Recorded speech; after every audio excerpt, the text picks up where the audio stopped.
በአራተኛ ደረጃነት የምናየው ደግሞ የመቆሚያ ቦታዎች ነው። ይሄ የብዙዎቻችሁ ችግር ይመስለኛል። ወደ ስራው ያልገባችሁ ብቻ ሳይሆን ስራው ላይም ሆናችሁ መቆሚያ ቦታ ባለማወቃችሁ የተነሳ ትርፋማ ልትሆኑ ያልቻላችሁ ሰዎች በውስጥ ታወሩኛላችሁ እና እኔ የምጠቀምበትን ነገር ሼር ላርጋችሁ አሁንም እኔ ላይ የሰሩትን ነገሮች።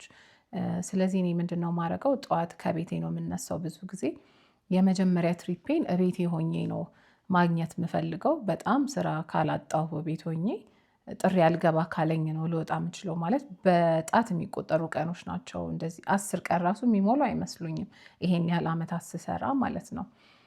ስለዚህ ምንድነው የማደርገው? የመጀመሪያ ጥሪዬን ተራ እስኪደርሰኝ 30 ደቂቃ 20 ደቂቃ ሊፈጅ ይችላል ብዬ ስለማስብ አካባቢያችን ላይ ጥሩ ስራ አለ። ጠዋት ላይ እንቅስቃሴ አለ ከቤቱ ወደ ስራ ወደ ተለያየ ቦታ የሚሄድ ሰው። ስለዚህ እየለባበስኩኝ አበረዋለሁ ማለት ነው። ቁርስ ብዙ ጊዜ ይዤ ነው የምወጣው።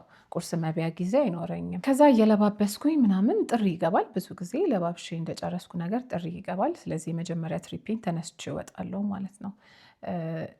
የመጀመሪያ ትሪፔን ሄጄ ሰው የሚፈልግበት ቦታ ሳደርሰው ያ ሰው ወደ ስራ ቦታው ከሆነ ያደረስኩት የቢዝነስ ኤሪያ ነው የሚሆነው ማለት ነው። ለምሳሌ መርካቶ ብሄድ በጠዋት 1 ሰዓት ሄጄ መርካቶ አልቆምም። ስለዚህ ምንድነው የማደርገው? መርካቶ አካባቢ ያሉ መኖሪያ ቦታዎች ጋር ነው ጠጋ ብዬ የምቆመው። ቢቻል ወደ እነዚህ 40-60 ኮንዶሚኒየሞች ምናምን ከሆነ ደግሞ በአንድ ቢልዲንግ ራሱ ብዙ አባወራ ብዙ ቤተሰብ ብዙ ሰው ስለሚኖር ጥሪ የማግኘት እድላችሁ ይጨምራል ማለት ነው። እነዚህ ቪላ ቤቶች ጋር ምናምን ብትቆሙ ብዙ ጊዜ መኪና ሊኖራቸው ይችላል። እዛም ውስጥ ያለውም ሰው ትንሽ ነው። እንዴት ነው ያለው ኤሪያ እና የሚይዘው ሰው ይለያያል። እና ሞር እነዚህ የጋራ መኖሪያ ቤቶች አካባቢ አዘወትራለሁ ጠዋት ላይ ማለት ነው።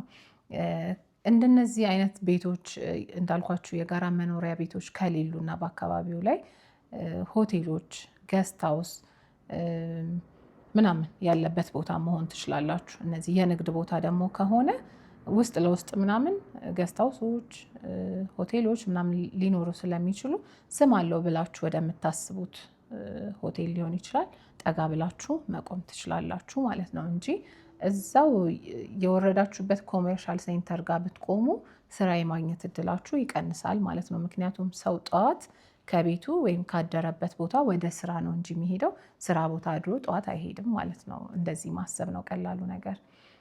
ስለዚህ አንደኛው እሱ ነው። ጠዋት ላይ ቢያንስ ከ3 እስከ 3 ተኩል ጠዋት 3 ሰዓት እስከ 3 ተኩል ባለው መኖሪያ ቤቶች ገስት ሃውሶች ሆቴሎች አካባቢ ለመቆም ሞክሩ። ኤርፖርትም እንቅስቃሴ ካለ በብዛት አሁን ጠዋት ኤርፖርት ጥሪ ሊገባላችሁ ይችላል ከቤታችሁ። ከዛ ግን ኤርፖርትም በቃ ኤርፖርት ነው ስራ ይኖራል ብላችሁ እዛ 1 ሰዓት እና 2 ሰዓት መቆም የለባችሁም። እዩት ኤርፖርት ፕሌን መጥቶ ከሆነ ያስታውቃል። አየሩ ሞቅ ሞቅ ይላል ሰው ይበዛል ምናምን ነገር ግን ጭር ካለባችሁ ወዲያው ውጡ። ምንም እዛ ጊዜ እንዳታባክኑ። እኔ የሰራልኝን ነው እንዳልኳችሁ። ከሌሎችም መረጃ ልጠይቁ ትችላላችሁ። እና እኔ ማረገው ግን ጭር ካለብኝ ኤርፖርት ምክንያቱም ከዚህ በፊት 1 ሰዓትም ምናምን አስቆመኝ ስለሚያውቅ ያው ከ1 ሰዓት በላይ አልቆምም ኤርፖርት። ምክንያቱም በ1 ሰዓት 20 ብር እዚህ ትልቁ ፓርኪንግ ስገቡ ጭራሽ ይሄ ዶሜስቲክ ፍላይት ደግሞ አይታሰብም 30 ደቂቃ ከሆናችሁ በኋላ እየተወደደ ስለሚመጣ እንደዛ አልቆይም ልላችሁ ፈልጌ ነው። ስለዚህ አየር ካለ ትንሽ ማየት ከሌለ ግን አይታችሁ ሁኔታውን መውጣትና ወደ ገስት ሃውሶች ሆቴሎች ለምሳሌ ቦሌ ብራስ አካባቢ ወደ ይሁዳ አቢሲኒያ በኩል ብዙ አፓርትመንቶች አሉ ምናምን እንደዛ መቆም ጥሩ ነው ብዬ አስባለሁ።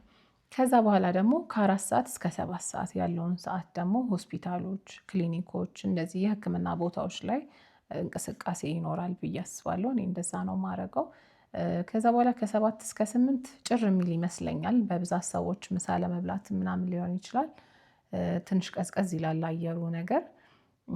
ግን በእነዚህም ሰዓት ውስጥ ደግሞ የሆነ ጉዳዩን ጨርሶ ወደ ቤቱ የሚሄድ ሰው የማግኘት እድልም ሊኖራችሁ ስለሚችል እናንተ ምሳ የምትበሉበት ሰዓት ካልሆነ እነዚህ ታክሲ ተራዎች አካባቢ ፀሐዩ አማሮት ከመንገድ የሚያስቆማችሁ ደንበኛ ልታገኙ ስለምትችሉ እንደዚህ እንቅስቃሴ በደንብ ያላቸው ቦታዎች ላይ ሸርተት እያላችሁ በተለይ ነዳጅ መኪና ከሆነ ብዙ ሸርተት ማለት አያስፈልግም። ቁልቁለት ከሆነ ያው በዜሮ ይወረዳል። ያን ነገር ኮንሲደር አድርጋችሁ ብዙም በባዶ እንዳትሄዱ ማለት ነው። ስትሪት ፒካፕ መሞከር ጥሩ ነው። ሌላኛው ደግሞ ከ9 ሰዓት እስከ 11 ተኩል ባለው በብዛት የንግድ ቦታዎች፣ መስሪያ ቤቶች የሚበዙበት አካባቢ መቆም ይመረጣል። ጉዳያቸውን የሚያስፈጽሙ ሰዎች ወደዛ ወደዚህ ሊሉ ይችላሉ ምናምን። ከ11 ተኩል በኋላ ያው የስራ መውጫ ሰዓት ስለሆነ አብዛኛው ቦታ ላይ እንቅስቃሴ ሊኖር ይችላል። በተቻለ አቅም ጥሪያችሁን እያያችሁ ማንሳት ነው። እንደዚህ አይነት ሰዓቶች ላይ ደግሞ የተሳሳተ ጥሪዎች ኦር ደግሞ ከስተመር ይሄ ለመዞሪያ ሩቅ የሆኑ ቦታዎች ምናምን ሊገጥሙ ስለሚችሉ ከስተመር ወይ መኪና ቆይቶበት የመሄድ ነገር ምናምን በቃ ካንስሌሽን ሊበዛባችሁ ይችላል። እዚህ ሰዓት ላይ ደግሞ መጥፎ ነገሩ ስራው ይበዛና ግን ከከስተመር ጋር የምትገናኙበት መንገድ ደግሞ ሊጠብ ይችላል። መንገድ ይዘጋጋል፣ ላይታገሳችሁ ይችላል ከስተመር ምናምን። ስለዚህ ካንስሌሽናችሁም ስራ ሊያበላሽ ስለሚችል ስታነሱ እያያችሁ ካላችሁበት ልትደርሱበት የምትችሉት ሰው መሆኑን እያያችሁ ማንሳት ይመረጣል። ከዛ በኋላ ደግሞ ከ12 ሰዓት በኋላ መኖሪያ አካባቢን ብትሄዱ ተመልሳችሁ ወደዛ ወደ ገበያ ማዕከል መመለስ የሚጠበቅባችሁ አይመስለኝም። ምክንያቱም ሊጠያየቁ ደግሞ ለምሳሌ ዘመድ ሌላ ዘመድ ቤት ይሄዳል። በተለይ ሴቶች ከልጆቻቸው ጋር ምናምን ቀን ቀን ይንቀሳቀሳሉ። ልክ የስራ መውጫ ሰዓት ላይ ደግሞ ተመልሰው ወደ ቤታቸው ይሄዳሉ። ስለዚህ መኖሪያ ቤቶችም አካባቢ ስም ያለበት ቢቻል ፒኗን አውቃችሁ ለመቆም ሞክሩ። ስለ ፒን ሌላ ጊዜ እናወራለን። ግን ስም ያላቸው ቦታዎች ላይ ለመቆም ሞክሩ። መኖሪያ ቤትም ቢሆን ነው የምላችሁ፣ ማለት መኖሪያ አካባቢም ቢሆን እነዚህ የቤት እመቤቶች ምናምን ከፋሚሊ ጋር የሚንቀሳቀሱ ሰዎች ወደዛ ወደዚህ ወደ ቤታቸው የሚመለሱበት ሰዓት ስለሚሆን እዛው አካባቢ አይታርጉት እንጂ በባዶ እንዳትመለሱ ወደ እነዚህ ወደ ገበያ ቦታዎች ወደሚባሉት ማለት ነው። በቃ ከዛ በኋላ እስከ 2 እስከ 3 እንቅስቃሴ ይኖራል። የመጨረሻው ርዕሳችን የሚሆነው ደግሞ የተለያዩ የሚገጥሟችሁን ቻሌንጆች፣ ከከስተመር ጋር የሚፈጠሩ ነገሮች ጥሩ መጥፎም ሊሆኑ ይችላሉ። እነዚህ ደግሞ አጭበርባሪዎች፣ ሌቦች ጋር የሚገጥሟችሁን ነገሮች ሰፋ አድርገን ለማየት እንሞክራለን። በመጀመሪያ ከከስተመር ጋር ስላለው ነገር እናውራና በመጀመሪያ እናንተ ከስተመር የምትቀበሉበት መንገድ አለ። በተቻለ መጠን የመጀመሪያ ስልክ ጥሪያችሁን በአሪፍ ሁኔታ ለመጀመር ሞክሩ። ማለት ፈርስት ኢምፕሬሽን እንደሚባለው አለ አይደል? ከስተመር ጋር ስትደውሉ በስነ ስርዓት ያው ሳትቆዩም ሰዓት ሳትገሉም፣ ምክንያቱም አብዛኛው ቦታ መቆም አይቻልም። ስለዚህ እንቸኩላለን እኛም እና የት ነህ ምናምን ከማለት የተሻለ ሰላም የቱ ጋ ነህ፣ እንደዚህ እንደዚህ ነው የምትደውሉበትን ድርጅት ስም ጠቅሳችሁ ሰላም ከዚህ ድርጅት ነው የምደውለው የቱ ጋ ነህ፣ በፍጥነት የእሱን መልስ አትጠብቁ። ምክንያቱም አየር ላይ ቆማችሁ ነው የምታወሩት፣ እዚህ ጋር የትራፊክ ቅጣት ምናምን አለና ከዛ በኋላ የሚነግራችሁን ምልክት በደንብ መስማት። እኔ ራሱ አንዳንዴ መኪና ሳይኖረኝ እንደዚህ ሜትር ታክሲ ስጠራ፣ እግረኛ በሆንኩባቸው ጊዜያቶች ሜትር ታክሲ ስጠራ እኩል የሚያወሩ አሽከርካሪዎች አሉ። ማለት ሳይሰሙኝ እኩል ነው የሚያወሩት። ስለዚህ ሁለታችንም እያወራን ከሆነ እኔ የምነግራችሁን አቅጣጫ በደንብ አትረዱኝም ማለት ነው። ስለዚህ ተረጋግታችሁ ከስተመር የሚነግራችሁን አቅጣጫ መስማት፣ በደንብ ያልገባችሁን መጠየቅ። በአፕሊኬሽን ከሆነ ያዘዙት ሎኬሽን መጠቀም፣ ጉግል ማፕ ተጠቅማችሁ ግን በጉግል ማፕም ለመሄድ ትንሽ ሂንት ቢሰጧችሁ ጥሩ ነው። ምክንያቱም አንዳንድ መንገዶች ዴድ እንዲሆናሉ ትደርሱና በማፑ መንገድ አለ፣ ስታዩትም መንገድ አለ፣ ግን መኪና የሚያሳልፍ መንገድ ላይሆን ይችላል። ክፍት ቱቦች ሊኖሩ ይችላሉ ምናምን። ስለዚህ እሱን ተረጋግታችሁ በደንብ ተረጋግታችሁ ስላችሁ ቀስ ብላችሁ ለማለት ሳይሆን አዳምጡ በደንብ። ከስተመር የሚላችሁን ለመረዳት ሞክሩ። እዚህ ጋር የመጀመሪያ ላይ ከተቃቃራችሁ ሙሉ ትሪፑ በቃ እንትን ነው፣ በንዴት ውስጥ ሆኖ ወይ ተሳፋሪው ወይ አሽከርካሪው ንዴት ውስጥ ሆኖ ተደባብራችሁ ነው የምትደርሱት። እና በተቻለ መሪ ላይ ስለሆነ ነገሮች ስሙዝሊ ቢሄዱ ሰላማዊ ቢሆኑ ጥሩ ነው ለእናንተም ማለት ነው። ምክንያቱም በቀን ብዙ አይነት ሰው ልታስተናግዱ ትችላላችሁ። ስለዚህ የመጀመሪያው ጥሪ ከገባ በኋላ የምትገናኙበት ሁኔታ ነው። ከዛ በኋላ ደግሞ ከስተመር ከገባ በኋላ በተቻለ አቅም የመኪና ንጽህናችሁን መጠበቅ፣ የራሳችሁን ንጽህና መጠበቅ። ምክንያቱም ያው እይታ ማተር ያደርጋል። በተለይ መኪና ውስጡን ሁሌ ማሳጠብ ላይ ምች ይችላል፣ ከገቢም አንጻር ከወጪውም አንጻር ምናምን። ስለዚህ እንዴት ነው ንጹህ ስትሆኑ ራሳችሁ የሚሰማችሁ ስሜት አለ። በነገራችን ላይ እኔ አንዳንዴ አሁን ቸኩዬ ወይ ፀጉሬን በስነስርዓት ሳላስተካከል ወይ ያላሰብኩት፣ እኔ ማታ ማታ ነው ልብሴን አዘጋጅቼ ማድረው ሁሌ እና በስህተት ማታ ያንን ሳላረግ ጠዋት ዝም ብዬ እንደነገሩ ለብሼ ከወጣው ሙሉ ቀኔ ደባሪ ነው የሚሆነው እና ስራም በስነስርዓት ሌላ ቀን እንደምሰራው አልሰራም። ከዛስ ግን ማታ በስነ ስርዓት ልብሴን አስተካክዬ ጠዋት መወደውን ምቾት የሚሰጠኝን ልብስ ለብሼ የወጣው ቀን ግን በቃ ቲፑ ምኑ ምኑ በጣም ልዩነት አለው በእውነት። እና ተጠቀሙት እስኪ 2 ቲሸርትም ኖራችሁ 1 ሱሪም ኖራችሁ እሷን እጥብ እያረጋችሁ ማታ ዛሬ አንዱን ብታጡት ነገ ያኛውን ብታረጉ ንጹህ ሆናችሁ መጀመሪያ ለራሳችሁ የሚሰማችሁ ደስ የሚል ስሜት አለው። ከዛ ደግሞ ተሳፋሪው ላይ የምታንጸባርቁት ስሜት አለ። ተናዶ የመጣን ሰው ራሱ እናንተ ካልም ሆናችሁ ከጠበቃችሁት እሱንም ታረጋጉታላችሁ። እና እዛ ላይ በደንብ ለመስራት ሞክሩ። ሌላው ደግሞ ያው ሁሌ እንግዲህ ለስራ ከወጣን ያው አነሰን በዛም ገንዘብ ይዘን ነው የምንገባው። ስለዚህ ከእጃችን ገንዘብ አይጠፋም። ትናንሽ ብሮች ናቸው የሚመጡት፣ ግን የሙሉ ቀን ሲሆን በዛ ያለ ብር እጃችን ላይ ሊኖር ይችላል።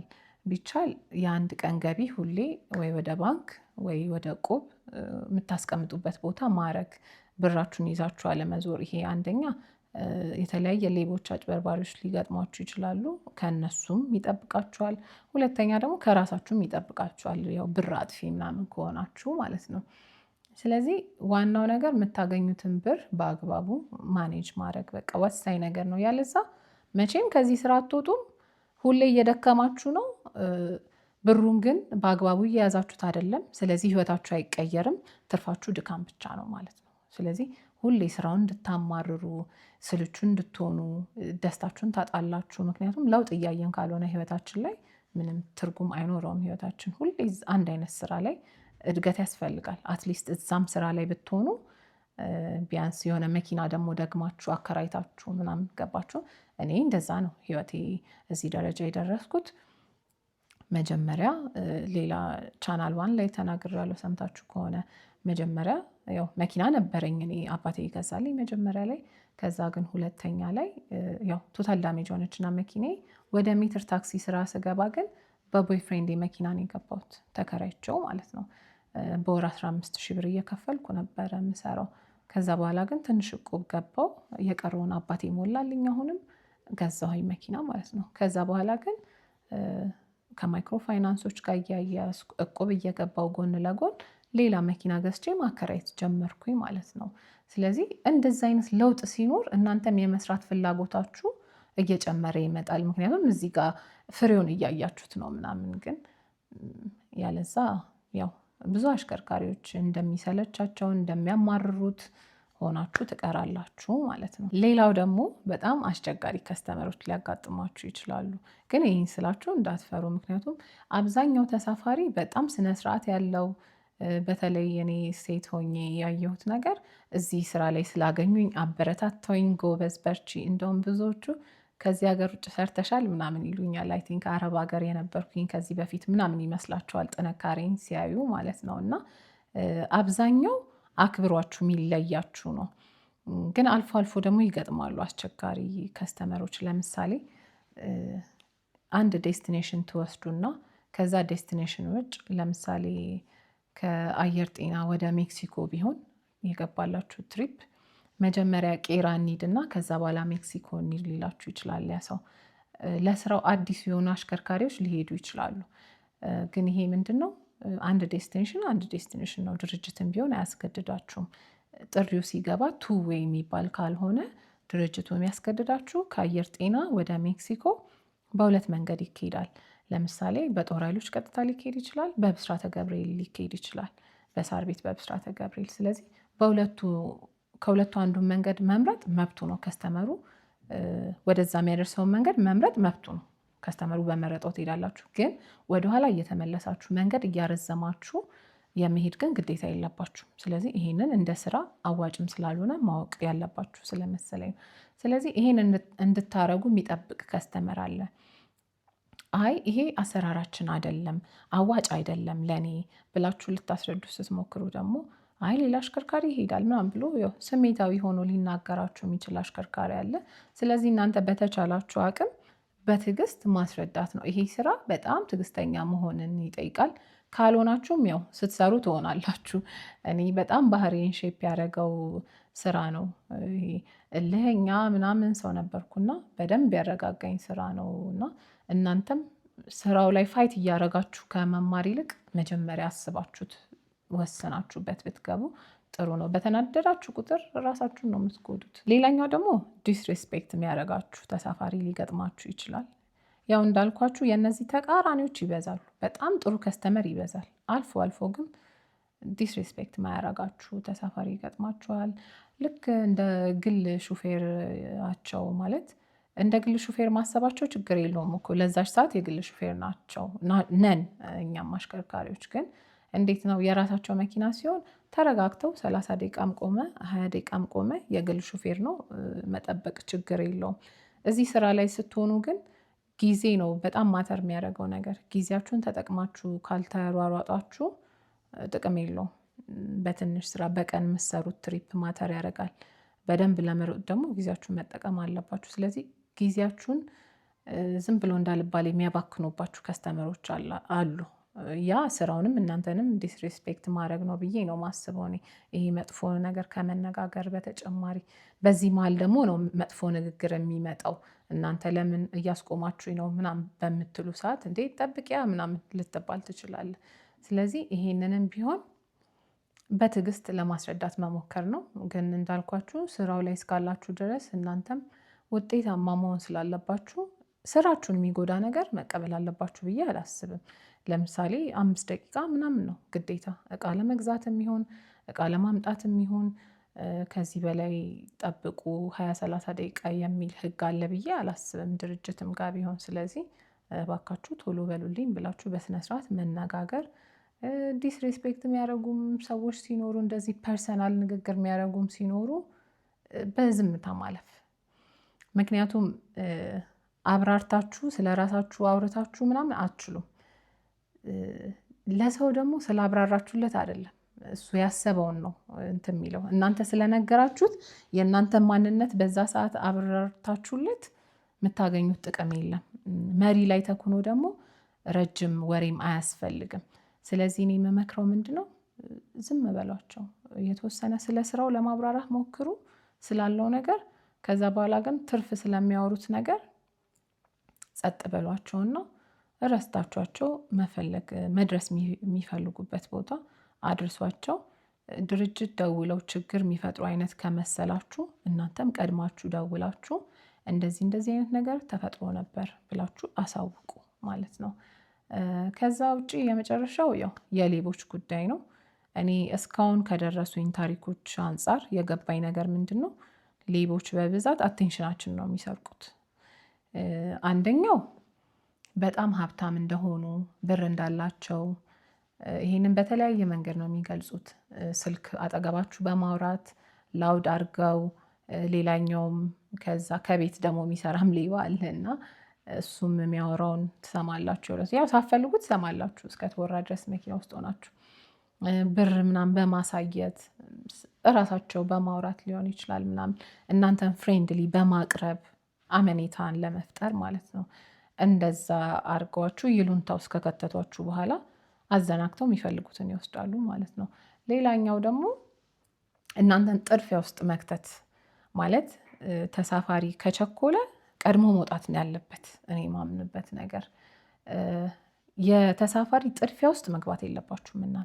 እናንተ ስራችሁን ነው መስራት ያለባችሁ። ለተሳፋሪ ብሎ መኪና ከስፒድ ሊሚት ከተማ ላይ ከሚነዳበት ስፒድ በላይ መንዳት የለባችሁ። ምክንያቱም አደጋ ቢፈጠር ከስተመሩ እዛ ወርዶ በሌላ ትራንስፖርት በሌላ መኪና ይሄዳል። እናንተ ናችሁ ቀናችሁም ንብረታችሁም የሚበላሸው። ስለዚህ ከስተመር የፈለገ ቸኩሎ ቢመጣ እናንተ ከምትሰሩበት አሰራር ንቅንቅ ማለት የለባችሁም። ማለት ኔጌቲቭ ሆኖ ሳይሆን የሚጎዳችሁ ሲቹዌሽን ውስጥ መግባት የለባችሁም። ስለዚህ እንደዚህ አይነት ከስተመሮች ምን ይሆናሉ? ልክ እዛው ችኮላ ውስጥ ሌቦች ሲሆኑ ደግሞ በብዛት በቃ እየመጣው ነው ምናምን አይነት ነገር በስልክም እናንተም ቶሎ ቶሎ እንድትሉላቸው ምናምን ያደርጓችሁና አሁን ላይ የመቆሚያ ቦታ ችግር ነው ታውቃላችሁ። ስለዚህ እናንተም ረጅም ሰዓት መቆም አትፈልጉም እዛ ጋር። ምክንያቱም ወይ ትራፊክ ይመጣል፣ እነሱም ደግሞ መቆም ማይቻልበት ቦታ ነው። እዚህ ጋር ያዘው በቃ ምናምን ብለው የሚያስቆማችሁ ማለት ነው። በዛ ሰዓት እነዚህ ሰዎች በብዛት ወይ ስልክ ይዘውባችሁ ይሄዳሉ ወይ ደግሞ ትራንስፈር አድርገናል ብለው እናንተም ቼክ በማታረጉበት ሁኔታ ይወርዳሉ። ወይ አዘር ባንክ ነው ምናምን ብለው ማለት ነው። ስለዚህ እናንተ በመጀመሪያ ማድረግ ያለባችሁ ካሽ ነው። እኔ አሁን በብዛት ልንደርስ አካባቢ እንደዚህ የቸኮለ ሰው ከመሰለኝ ሊያጭበረብረኝም ሊሆን ይችላል ብዬ ስለማስብ ካሽ ነው ትራንስፈር ነው የምታደርጉልኝ ብዬ ጠይቃቸዋለሁ። ሊደርሱ አካባቢ ትራንስፈር ነው ካሉኝ ጀምሩ ትላቸዋለሁ። ብዙ ከስተመሮች እንደውም አካውንት ስጭኝ ይላሉ። የቸኮሉ ትክክለኛ ከስተመሮች ሊደርሱ አካባቢ አካውንት ስጭኝ ይሉና ትራንስፈር ማድረግ ይጀምራሉ ምናምን። አንዳንዴ እንደውም ግምቱን ያስገቡና መልስ ካለ ሰጣቸዋለሁ ምናምን። እንደዚህም አይነት አማራጭ አለ። ከቸኮሉባችሁ እንደዛ አድርጎ። ሌቦች ግን ከሆኑ ምንድን ነው ልክ እዛ ጋር ድንገት ቁሙ ይሏችሁና እንዳልኳችሁ እናንተን ጥድፊያ ውስጥ ከቷችሁ በማያገባችሁ ይዘው ይሄዳሉ ማለት ነው። ስለዚህ እናንተ ተረጋግታችሁ መቆም የሚፈቀድበት ቦታ መቆም። በመጀመሪያ ትራንስፈሩን ቀድመው ካላረጉ እና ካሽ ካልያዙ ገና ትራንስፈር ሊያደርጉ ከሆነ ዞር ብላችሁ፣ ምክንያቱም የእናንተ ጉዳይ እዚህ ጋር ለ300 ብር ስራ 1000 ብር ልትቀጡ ትችላላችሁ እዛ ጋር በመቆማችሁ። ስለዚህ ይቅርታ እዚህ ጋር መቆም አይቻልም፣ ዞር ብዬ እዚህ ጋር ልቆምልህ ወይ ገባ ብዬ እዚህ ጋር ልቆምልህ ብላችሁ ተረጋግታችሁ መቆም የሚፈቀድበት ቦታ ላይ ቆማችሁ ብራችሁን ትራንስፈር አድርጎ ሲጨርስ ቴክስት ካልደረሳችሁ አካውንታችሁ ላይ ገብታችሁ ቼክ አድርጋችሁ መለያየት። ስልካችሁን ደግሞ ስታሳዩ ፊኒሽ ብላችሁ ትሪፕ ስታሳዩ ወደ ከስተመር አለማስጠጋት። በሚታየው መልኩ አድርጋችሁ ግን ሊቀማኝ ይችላል ብላችሁ ከምታስቡት ርቀት ላይ አድርጋችሁ እንዳትቀሙ ማለት ነው። ብዙዎች ሂሳብ ሊያሳዩ ሲሉ በር ከፍተው ነው የሚጠብቋቸው ተሳፋሪዎቹ እንደመውረድ ብለው ስልካቸውን ይዘው የመሮጥ አጋጣሚ አለ። ስለዚህ ራቅ አድርጋችሁ ስልካችሁን ሂሳባችሁን ማሳየት ማለት ነው። ይህን ይመስላል እንግዲህ። ይጠቅማችኋል ብዬ ያሰብኳቸውን ነገሮች ሼር ላረጋችሁ ሞክሬያለሁ። እንዳላዛዛው ተስፋ አደርጋለሁኝ። እኔ ያልነካሁት ያላነሳሁት ኢሹ ካለ ደግሞ እናንተ የሚጠቅም ኮመንት ሴክሽን ላይ አስቀምጡልኝ። እንደተለመደው አጫጭር ከሆነ እዛው ኮመንት ሴክሽን ላይ መልስ ለመስጠት ሞክራለሁ። ቪዲዮ የሚያስፈልገው ደግሞ ከሆነ በሌላ ቪዲዮ እመጣለሁ ማለት ነው። በቀጣይ ቪዲዮ ደግሞ ከዚህ በፊት የሰራሻቸው ስራዎች ለእኛ ማስተማሪያ ሊሆኑ ይችላሉ ብላችሁኛል ቲክቶክ ላይ። ስለዚህ በዛ ዘርዘር ያለ ያሳለፍኩትን የስራ ሁኔታ፣ ከዛ ምን ተማርኩ፣ ምን ተጠቀምኩ፣ ምን ተጎዳው የሚለውን ነገር በዝርዝር ይዤላችሁ እመጣለሁ። በጣም አመሰግናለሁ አብራችሁኝ ስለቆያችሁ። ይሄ ቻናል ላይ የሚተላለፉ ፕሮግራሞች ይጠቅሙኛል ብላችሁ ካሰባችሁ ደግሞ ሰብስክራይብ፣ ለሌሎች እንዲደርስ ሼር፣ ላይክ በማድረግ ቤተሰብነታችሁን በደንብ ልታሳዩኝ ትችላላችሁ። አመሰግናለሁ።